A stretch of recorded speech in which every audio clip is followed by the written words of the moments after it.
Hi guys, good morning. If you have visited the first time on my YouTube channel Moral Study Circle, like, share and subscribe it and hit the bell icon to get the instant notification of my new videos.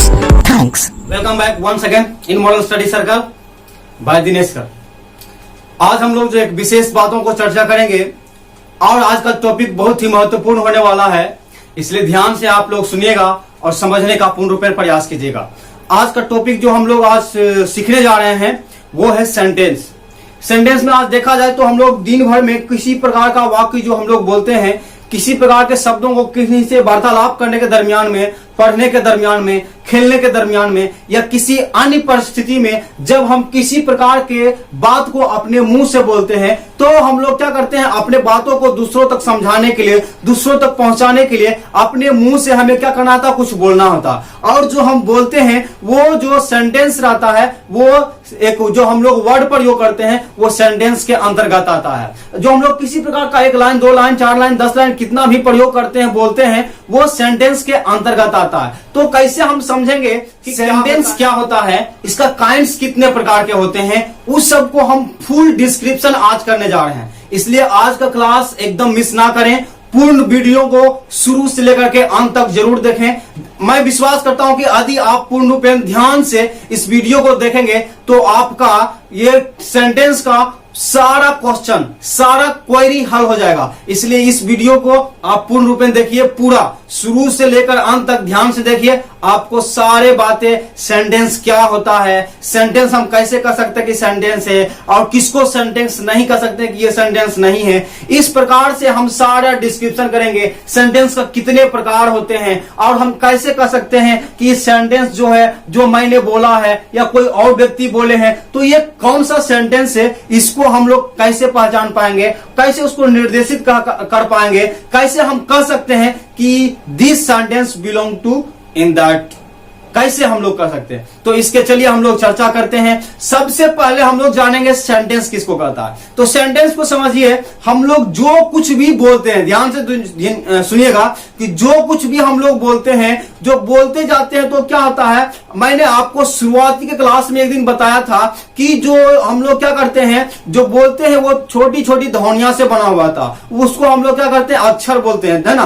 ध्वनि से बने हुए शब्द को क्या बोलते हैं, अक्षर बोलते हैं। और अक्षर से हम लोग क्या करते हैं, जिसको अंग्रेजी में क्या बोलते हैं, लेटर बोलते हैं। और अक्षर से हम लोग क्या करते हैं, शब्द का निर्माण करते हैं, वर्ड, है ना, शब्द का निर्माण करते हैं। और शब्द से क्या होता है, सेंटेंस का निर्माण होता है ना। तो ये सारे बातों मैंने आपको पिछले कक्षाओं में बता चुका हूं, इसलिए ध्यान दीजिएगा कि क्या चीज होता है लेटर, क्या चीज होता है वर्ड, क्या चीज होता है सेंटेंस। थोड़ा चर्चा मैंने पहले क्लास में भी कर चुका हूं।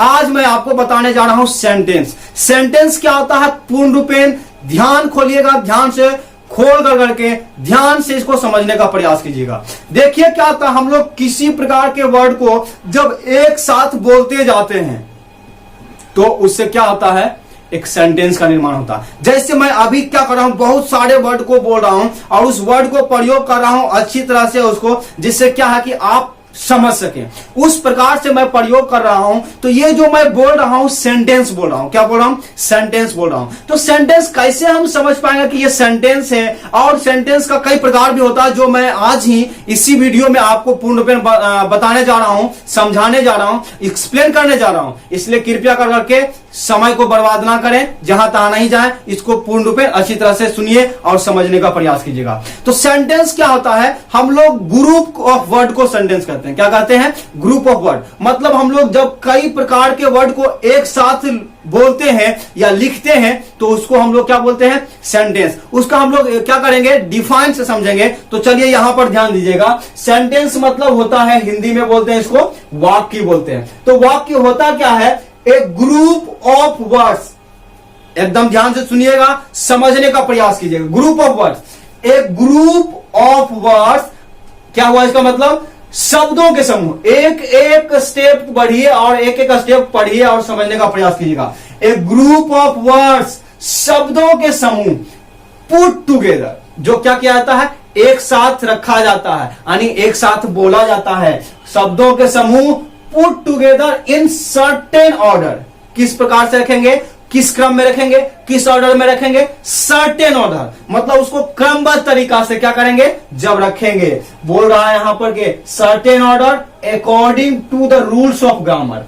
कैसे रखेंगे, जैसे तैसे नहीं रखना है, जहां तहां नहीं रखना है, जैसे तैसे नहीं बोलना है, जैसे तैसे नहीं लिखना, बल्कि कैसे लिखना है, according to the rules of grammar, यानी ग्रामर के नियम के अनुसार उसको क्या करेंगे, जब सर्टेन ऑर्डर में लिखेंगे and give a complete sense is called sentence. और उसको लिखने के बाद या तो बोलने के बाद क्या होता है, हमारे कहने का मतलब जब ग्रुप ऑफ वर्ड्स को हम लोग क्या करते हैं, सर्टेन ऑर्डर में लिख देते हैं और क्या करते हैं, ग्रामर के नियम के अनुसार उसको फॉलो भी करते हैं, उसी के अनुसार हम यदि लिख देते हैं या बोल देते हैं। और इतना ही नहीं, वो क्या करता है, एक कंप्लीट सेंस, कंप्लीट सेंस मतलब पूर्ण रूपेण समझने योग्य जब वो बन जाता है तो उसको हम लोग क्या बोलते हैं, सेंटेंस बोलेंगे। जैसे समझने का प्रयास कीजिएगा इसका एग्जांपल से कि सेंटेंस क्या चीज होता है। आई हैव 3 पेन्स, मेरे पास 3 कलमें हैं। तो यहां ध्यान दीजिएगा कितने कलम है, 3 कलम है। तो इसको आप समझ पा रहे हैं, हम जो बोल रहे हैं मेरे पास 3 कलम है, तो आप समझ रहे हैं इस बात को, समझ रहे हैं कि नहीं, कि आपको हाँ सर बोल रहे हैं कि मेरे पास 3 कलम है, इसका मतलब सर के पास 3 कलम है। तो इस बात को आप समझ गए। यदि आप समझ गए तो इसका मतलब ये सेंटेंस है। यदि आप नहीं समझ पाते हैं तो ये सेंटेंस नहीं होता। लेकिन इसका सारा बात को जितना पॉइंट मैंने बताया उसको ध्यान रखिएगा कि ये क्या होना चाहिए, ग्रुप ऑफ वर्ड होना चाहिए। तब यहां पर देखिए कितने सारे वर्ड है, आई हैव 3 पेन्स, तो आई एक वर्ड है एक वर्ड है, 3 एक वर्ड है और पेन्स भी एक वर्ड है ना। इस प्रकार से 1 2 3 और 4 वर्ड है, यानी ये ग्रुप ऑफ वर्ड हो गया। यानी एक से ज्यादा दो हो या 3 हो, 4 हो, 5 हो, 10 हो या 15 कितना भी हो, तो उस प्रकार से वो ग्रुप ऑफ वर्ड्स बन जाता है। तो जब ग्रुप ऑफ वर्ड्स है, यहां वही तो लिखा हुआ है, a group of words put together, एक साथ रखा होना चाहिए। तो एक साथ रखा हुआ है क्या, आई हैव 3 पेन्स एक साथ रखा हुआ, इतना तक फॉलो कर रहा। ग्रुप ऑफ वर्ड्स है एक साथ रखा हुआ इन सर्टेन ऑर्डर, और निश्चित क्रम में, सही क्रम में भी रखा हुआ। आई हैव 3 पेन्स, मेरे पास 3 कलम है, according to the rules of grammar, grammar के रूल के अनुसार समझ पा रहे हैं कि सर के पास 3 कलम है। तो ये बात अब यदि आप समझ भी गए हैं और मैं जो बताना चाह रहा हूं वो भी बातें हैं, ये कंप्लीट सेंस दे रहा है, इसलिए इसको हम लोग बोलेंगे सेंटेंस बोलेंगे। अब दूसरा समझिए, पेन हैव 3 आई, इससे क्या समझ पा रहे हैं, कलम हैव के पास 3 आई, 3 है मैं, तो इसका क्या मतलब समझा, इसका कोई मतलब नहीं, ये भी ग्रुप ऑफ वर्ड्स है। ध्यान दीजिएगा कि जो भी ग्रुप ऑफ वर्ड्स रहेगा तो उसको सेंटेंस नहीं कहेगा। एक बात हमेशा ध्यान में रखिएगा कि group of word is not called sentence, but something other point is also in this. What other points, put together in certain order, उसको क्रमबद्ध तरीका से सर्टेन ऑर्डर में रख करके, किसके अनुसार, ग्रामर के नियम के अनुसार, और वो पूर्ण सेंस देता हो। अब इसको पेन्स हैव 3 आई, इसका क्या मतलब है, क्या अर्थ है, समझ पा रहे हैं क्या? हम जो बोल रहे हैं हम भी नहीं समझ पा रहे हैं, आप जो बोल रहे हैं समझने के लिए प्रयास कर रहे हैं आप भी नहीं समझ पा रहे हैं। इसका मतलब जो पूर्ण सेंस नहीं देता है उसको हम सेंटेंस नहीं कहेंगे। इसका मतलब क्या है, ये जो है हमारा सेंटेंस नहीं है और ये हमारा सेंटेंस है। क्यों है, क्योंकि ये हमारा पूर्ण सेंस दे रहा है, ये पूर्ण सेंस नहीं दे रहा है, इसलिए हमारा ये सेंटेंस नहीं है। तो ये समझ गए कि कोई भी ग्रुप ऑफ वर्ड्स होना चाहिए, एक साथ रहना चाहिए, क्रमबद्ध तरीका में होना चाहिए, ग्रामर के नियम को फॉलो करना चाहिए और पूर्ण अर्थ को देना चाहिए। इतना जब रहेगा तब उसको हम लोग बोलेंगे सेंटेंस। चलिए सेंटेंस के हम लोग काइंड्स पढ़ते हैं। अब सेंटेंस के कितने प्रकार होते हैं ये समझेंगे। तो सेंटेंस के 5 प्रकार होते हैं। कितने होते हैं, 5 होता है। उसको हम लोग एक एक करके जानेंगे। पहला होता है असर्टिव सेंटेंस, दूसरा होता है इंट्रोगेटिव सेंटेंस, तीसरा होता है इंपरेटिव सेंटेंस, चौथा होता है ऑपरेटिव सेंटेंस और 5वां होता है एक्सक्लामेटरी सेंटेंस। तो पांचों को हम लोग एक एक करके डिफाइन के साथ, एग्जाम्पल के साथ, पूर्ण रूपेण आराम से, जल्दीबाजी करने की जरूरत नहीं है, एक एक करके बारीकी से आराम से समझने का प्रयास करेंगे, अच्छी ढंग से समझने का प्रयास करेंगे।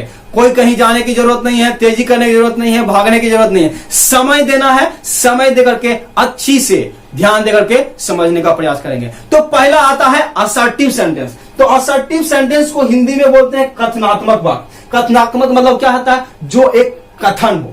ध्यान दीजिएगा, कथनात्मक वाक्य मतलब जो कुछ भी हम लोग बोलते हैं, अभी जो कुछ भी बोल रहे हैं, चाहे वो अफर्मेशन है या नेगेशन को दर्शाता है, स्वीकारात्मक दर्शाता है या तो नकारात्मक दिखाता है, तो उस प्रकार के वर्ड को जब निर्देशित करता है तो उसको हम लोग बोलते हैं सेंटेंस। तो पहला सेंटेंस जो है असर्टिव सेंटेंस, हिंदी में कथनात्मक वाक्य, यानी a sentence that make a statement is called assertive sentence। वो सेंटेंस जो क्या करता है, एक स्टेटमेंट्स को निर्देशित करता है, एक वाक्य को निर्देशित करता है, एक वाक्य को रचना करता है, उसको हम लोग बोलते हैं असर्टिव सेंटेंस। अब वो जो हम वाक्य बोल रहे हैं, वो जो सेंटेंस का प्रयोग कर रहे हैं, चाहे वो अफर्मेशन को दिखलाएं या नेगेशन को दिखलाएं, हमारे कहने के मतलब वो सेंटेंस जो है वो क्या करना है, सकारात्मक दिखा रहा है या नकारात्मक दिखा रहा है, उस दोनों परिस्थिति में वो सेंटेंस कहलाएगा असर्टिव सेंटेंस। जैसे यहां पर ध्यान दीजिएगा, सी गोज टू मार्केट, वह बाजार जाती है, तो यह क्या करता है, इसका मतलब स्वीकारात्मक बातें बोल रहा है, एक सिंपल स्टेटमेंट से, एक सेंटेंस से, इसलिए इसको हम लोग बोलेंगे, क्या बोलेंगे, सिंपल सेंटेंस रहेगा, तो उसको हम लोग बोलेंगे असर्टिव सेंटेंस। एक कथनात्मक वाक्य, एक कहा हुआ वाक्य है, तो उसको हम लोग बोलेंगे असर्टिव सेंटेंस। या तो उसमें हम बता दें आपको कि ये अफर्मेशन दिखलाता हो या नेगेशन दिखलाता हो। दूसरी बात में she does not go to market, वह बाजार नहीं जाती है, तो वहां बाजार नहीं जाती है, तो इसमें क्या कर रहा है, नेगेशन दिखला रहा है, उसको नकार रहा है, नकारात्मक को बोध करवा रहा है। तो इस प्रकार से जो है अफर्मेशन दिखलाए या नेगेशन दिखलाए, दोनों को हम लोग बोलते हैं असर्टिव सेंटेंस। हमारे कहने का मतलब वो अफर्मेशन दिखलाए या नेगेशन दिखलाए, दोनों को कहेंगे असर्टिव सेंटेंस। तो यहां पर ध्यान दीजिएगा, दो प्रकार के होते हैं। तो असर्टिव सेंटेंस जो होते हैं दो प्रकार के। सबसे पहले मैंने आपको बताया सेंटेंस जो होते हैं 5 प्रकार के होते हैं, और उसमें से पहला असर्टिव सेंटेंस है। और असर्टिव सेंटेंस के 2 भेद होते हैं। कौन कौन से होता है, तो अफर्मेटिव सेंटेंस और नेगेटिव सेंटेंस। तो हम सबसे पहले जानेंगे अफर्मेटिव सेंटेंस क्या होता है। अफर्मेटिव मतलब समझ पा रहे हैं, जिससे आपको स्वयं समझ में आना चाहिए कि अफर्मेटिव सेंटेंस जो है अफर्मेशन को दर्शाता है। तो वो कैसे समझेंगे, यहां समझिएगा। अफर्मेटिव सेंटेंस को सकारात्मक वाक्य बोलते हैं हिंदी में। A sentence that show affirmation, वह सेंटेंस जो अफर्मेशन को निर्देशित करता है, जो क्या करता है, किसी प्रकार के सकारात्मक बातों को निर्देशित करता है या बोलता है, उस सेंटेंस को हम लोग बोलेंगे अफर्मेटिव सेंटेंस बोलेंगे। जैसे कि आई हैव अ साइकिल, मेरे पास एक साइकिल है, तो ये क्या है, सकारात्मक बातें हैं। ये क्या है, स्वीकारात्मक बातें हैं कि मेरे पास क्या है, एक साइकिल है। इस प्रकार से हम समझ पा रहे हैं कि ये क्या कर रहा है, यस को दर्शा रहा है, यानी ये सकारात्मक बातों को दर्शा रहा है, स्वीकारात्मक बातों को दर्शा रहा है, इसलिए हो गया हमारा अफर्मेटिव सेंटेंस। चलिए दूसरी है असर्टिव सेंटेंस का दूसरा भाग होता है। दूसरा भाग को हम लोग बोलते हैं नेगेटिव सेंटेंस। नेगेटिव सेंटेंस किसको बोलते हैं, जो नेगेशन को दर्शाता है। नेगेशन मतलब जो नकारता है, जो नहीं बोलता है, उसको हम लोग बोलते हैं negative sentence. Negative sentence, affirmative sentence, दोनों किसका भाग है, असर्टिव सेंटेंस का है। तो चलिए हम लोग दूसरा के बारे में समझते हैं। नेगेटिव सेंटेंस को नकारात्मक वाक्य कहते हैं। A sentence that show negation, वह सेंटेंस जो क्या करता है, नेगेशन को दिखलाता है, नकारात्मक को दिखलाता है, नकारात्मक स्थिति को प्रकट करता है, उसको हम लोग बोलते हैं नेगेटिव सेंटेंस। जैसे I have not a cycle, मतलब उस समय ने मैं आपको बताया था कि मेरे पास एक साइकिल है, तो इसका मतलब क्या है, ये अफर्मेशन को दिखला रहा है। अब मेरे पास एक साइकिल नहीं है, ये क्या कर रहा है, नेगेशन को दिखला रहा है। तो जब अफर्मेशन दिखलाएगा या नेगेशन दिखलाएगा तो हम लोग असर्टिव सेंटेंस कहेंगे। जब अफर्मेशन दिखलाएगा तो अफर्मेटिव, नेगेशन दिखलाएगा तो नेगेटिव। ये बात समझ गए कि ये दोनों भाग जो है असर्टिव सेंटेंस का काइंड्स है। अब चलिए हम लोग सेंटेंस का दूसरा जो काइंड्स है उसके बारे में बात करते हैं। दूसरा काइंड्स कौन सा है, इंट्रोगेटिव। इंट्रोगेटिव मतलब इसी से समझ में आ रहा, इंट्रो मतलब क्या करना है, प्रश्न करना, प्रश्न क्वेरी करना, किसी प्रकार का पूछताछ करना, जांचना, है ना, पूछने का काम करना, तो उसको हम लोग बोलते हैं इंट्रो करना। इंट्रो करना मतलब क्या करना, पूछना। तो इसमें इंट्रो जो होगा हमारा इंट्रोगेटिव सेंटेंस जो हो गया, ये प्रश्नवाचक इसको हिंदी में बोलते हैं। प्रश्नवाचक से ही आप समझ पा रहे हैं कि इसमें प्रश्न पूछने का बोध होता है। तो प्रश्नवाचक हम लोग जो करते हैं ये भी 2 प्रकार के होते हैं। तो इसको हम लोग समझिएगा। सबसे पहले प्रश्न समझने का प्रयास करेंगे, इंट्रोगेटिव सेंटेंस। इंट्रोगेटिव सेंटेंस को हिंदी में बोलते हैं प्रश्नवाचक वाक्य। The sentence that is used to ask a question, वो सेंटेंस जिसमें किसी भी प्रकार का एक क्वेश्चन पूछने का बोध हो, उसको हम लोग बोलते हैं इंट्रोगेटिव सेंटेंस। जैसे कि do you read English book, क्या तुम इंग्लिश किताब, अंग्रेजी किताब पढ़ते हो? तो यहां पर कुछ पूछा जा रहा कि नहीं, एक क्वेश्चन पूछा जा रहा। तो इस प्रकार से जब क्वेश्चन पूछने का बोध कराता हो, प्रश्न पूछने का बोध कराता हो, तो उसको हम लोग बोलेंगे इंट्रोगेटिव सेंटेंस बोलेंगे। वेयर इज योर होम, तुम्हारा घर कहां है? पूछ रहा है कि नहीं? पूछ रहा है। क्वेश्चन जब पूछ रहा है तो इसका मतलब हमारा ये हो गया इंट्रोगेटिव सेंटेंस। तो इंट्रोगेटिव सेंटेंस जो है ये हमारा हो गया दूसरा। तो अब इसमें समझिएगा इंट्रोगेटिव सेंटेंस का भी दो काइंड्स होते हैं। जैसे असर्टिव सेंटेंस के दो काइंड्स होते हैं, वैसे इंट्रोगेटिव सेंटेंस का भी दो काइंड्स होते हैं। वो कौन कौन होते हैं? पहला जो होते हैं यस नो क्वेश्चन और दूसरा होता है WH क्वेश्चन। तो यस नो क्वेश्चन क्या चीज है, WH क्वेश्चन क्या है, इसको समझेंगे और इसको समझने का प्रयास करेंगे। पहला जो सेंटेंस, उसी से हम लोग समझ पा रहे हैं कि जो क्वेश्चन है WH क्वेश्चन और यस नो क्वेश्चन से हम लोग का क्या होता है, इसको समझ पाएंगे। जैसे कि पहला जो क्वेश्चन है वो कौन सा क्वेश्चन है? Yes no question. तो यस नो क्वेश्चन मतलब हम लोग समझ पा रहे हैं कि यस और नो रहता है इसमें, है ना, यस नो। अब क्या चीज यस है, क्या चीज नो है, इसको समझेंगे। तो सबसे पहले इंट्रोगेटिव सेंटेंस जो होते हैं उसके जो हम लोग का पहला हुआ यस नो क्वेश्चन। ध्यान दीजिएगा कि जो question, listen me carefully, be attention at me, जो क्वेश्चन ऑक्सिलरी वर्ब से शुरू होता है, क्या होता है? ऑक्सिलरी वर्ब से। ऑक्सिलरी वर्ब मतलब हेल्पिंग वर्ब से। जो क्वेश्चन हेल्पिंग वर्ब से शुरू होता है उसको हम लोग बोलते हैं यस नो क्वेश्चन। या तो एकदम सिंपल ट्रिक है कि जिस क्वेश्चन का जवाब हम लोग यस में या तो नो में दे सकते हैं, हमारे कहने का मतलब जिस क्वेश्चन का आंसर यस में या नो में दे सकते हैं उसको हम लोग बोल सकते हैं yes no question. Listen me careful, what is yes no question? you have to say the question that start with auxiliary verb or which answer can be given in yes or no is called yes no question। उस प्रकार का question जिसका question शुरू होता है auxiliary verb से, नहीं तो उसके आंसर को हम क्या कर सकते हैं, यस में या तो नो में दे सकते हैं, उसको बोलते हैं यस नो क्वेश्चन। जैसे समझने का प्रयास कीजिएगा, यहां पर पहला जो हम लोगों का ये है yes no question, the question that start with auxiliary verb which answer can be given in yes or no. जैसे क्या हम बताएं, जिस क्वेश्चन, जो क्वेश्चन ऑक्सिलरी वर्ब से शुरू होता है उसको हम लोग बोलते हैं यस नो क्वेश्चन। और यहां पर ध्यान दीजिए, अब सबसे पहली बात यह आया कि ऑक्सिलरी वर्ब किसको कहता है। तो ये वर्ब के बारे में मैंने आपको पूर्ण रूपेण बता चुका हूं।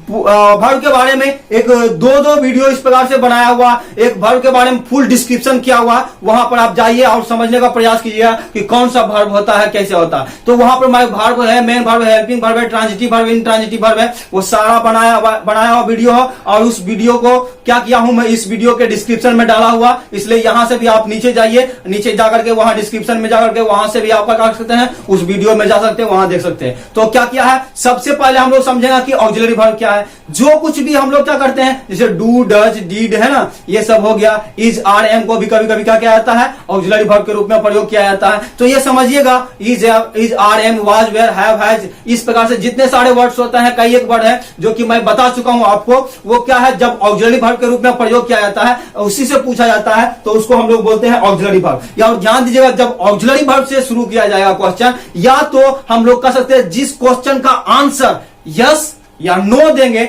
और आदमी जो हमारा क्वेश्चन पूछा है वो उसका आंसर मिल गया, तो इसका मतलब ये कहेंगे कि ये जो क्वेश्चन पूछा गया है ये हमारा यस नो क्वेश्चन है। यहां से समझिएगा और समझने का प्रयास कीजिएगा। जैसे does your father work hard, क्या तुम्हारे पिताजी कठिन परिश्रम करते हैं। सबसे पहले ये समझिएगा डज है ना, तो डज है, तो डज हमारा क्या चीज है, ये हमारा ऑक्सिलरी वर्ब है। ऑक्सिलरी वर्ब मतलब ये हेल्पिंग वर्ब है। जब हेल्पिंग वर्ब है, ऑक्सिलरी वर्ब है, तो ये ऑक्सिलरी वर्ब से शुरू हुआ है, इसका मतलब हम बोलेंगे इसको यस नो क्वेश्चन है। दूसरे रूप में हम लोग कह सकते हैं कि जिस क्वेश्चन का आंसर यस या नो में दे सकते हैं, ना, यही बताया ना आपको कि जिस क्वेश्चन का आंसर हम यस या नो में दे सकते हैं उसको हम लोग बोलते हैं यस नो क्वेश्चन। जैसे does your father work hard, क्या तुम्हारे पिताजी कठिन परिश्रम करते हैं, इसका आंसर दीजिए, तो आप आंसर देंगे यस, है ना। जब आप आंसर दिए यस, तो इसका मतलब पूरा देने की जरूरत नहीं है, केवल आप बोले हैं यस, इसका मतलब जो क्वेश्चन पूछा है वो आदमी इस क्वेश्चन का जवाब पूर्ण रूपेण पा लिया है। हमारे कहने का मतलब वो पूर्ण रूपेण समझ गया है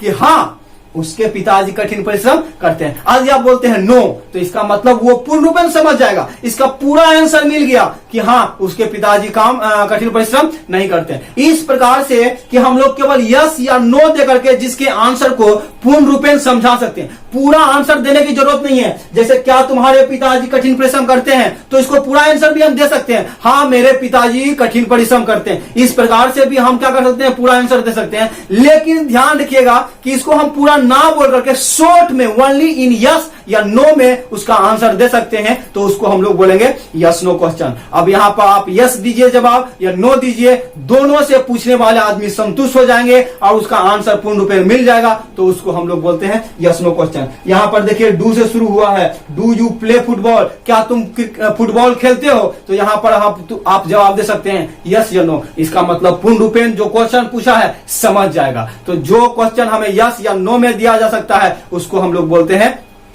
यस नो क्वेश्चन। दूसरी बात आता है WH क्वेश्चन। WH क्वेश्चन से ही समझ में आ रहा है WH। तो WH क्वेश्चन क्या है, ध्यान दीजिएगा, जो क्वेश्चन W से या तो H से शुरू होता है, क्या होता है, W से शुरू होता है या तो H से शुरू होगा, उसको हम लोग बोलेंगे WH क्वेश्चन। कुछ बड़ा चीज नहीं है, केवल ध्यान दीजिए, थोड़ा सा भी आप समझने का प्रयास करोगे एकदम आपको पूर्ण रूपेण समझ में आ जाएगा। एक लाइन भी आप बिना जो बोल सकते हैं कि समझे हुए नहीं रहेंगे। इसलिए ध्यान दीजिए, समझिए कि यस नो क्वेश्चन किसको कहेंगे, जो ऑक्सिलरी वर्ब से शुरू होता है। किसको कहेंगे, जिसका आंसर हम लोग यस या नो में दे सकते हैं, यस नो क्वेश्चन हो गया। दूसरे बात हो गया कि WH क्वेश्चन किसको कहते हैं, तो WH क्वेश्चन उसको बोलते हैं जिसको हम लोग क्वेश्चन शुरू करते हैं W से या तो H से। जैसे which class do you read in, तुम किस क्लास में पढ़ते हो, तो यहां पर जो क्वेश्चन शुरू हुआ है क्या चीज से, W से।